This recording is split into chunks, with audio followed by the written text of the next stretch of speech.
ময়মনসিংহের ভালুকজানে বাসে দুর্বৃত্তদের আগুনে পুড়ে মারা যাওয়া ঘুমন্ত চালক জুলহাস উদ্দিনের বাড়িতে চলছে শোকের মাতম। শোকে বারবার মূর্ছা যাচ্ছেন তার বোন ময়না আক্তার ও মা সাজেদা আক্তার। এ ঘটনার কঠোর বিচার চায় এলাকাবাসী। এদিকে ফুলবাড়িয়া থানায় মামলা করেছেন নিহতের ছোট বোন ময়না বেগম। পুলিশ বলছে ঘটনায় জড়িতদের গ্রেফতারে অভিযান চলছে।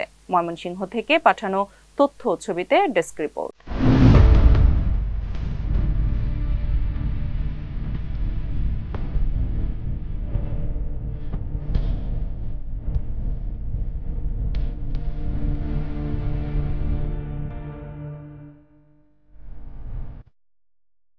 মঙ্গলবার রাতে ঢাকা থেকে আসা আলম এশিয়া পরিবহনের বাসটি বরাবরের মতো ফুলবাড়িয়ার ভালুকজান এলাকায় রেখে বাসের ভেতরেই ঘুমাচ্ছিলেন চালক। রাত ৩:৩০টার দিকে দুর্বৃত্তরা বাসে আগুন দিলে বাসটি পুড়ে যায়। এতে বাসের ভেতরে থাকা ঘুমন্ত চালক জুলহাসের মৃত্যু হয়।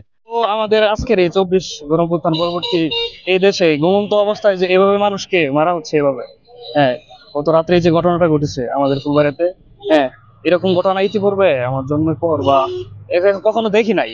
এমন ঘটনা মেনে নিতে পারছেন না এলাকাবাসী।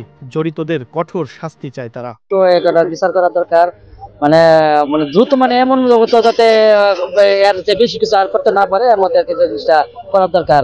সিসিটিভি ফুটেজে ৩ জনকে বাসে আগুন ধরিয়ে দিতে দেখা যায়। তাদের গ্রেফতারে অভিযান চলছে বলে জানিয়েছেন ফুলবাড়িয়া থানার ভারপ্রাপ্ত কর্মকর্তা। অজ্ঞাতনামা বেশি হতে পারে, ৩ জন অজ্ঞাতনামা কথা আমরা শুনেছি যে বাসের নিচের অংশে এবং সামনের অংশে এবং ভিতরের অংশে দ্রুত আগুন দিয়ে চলে যায়।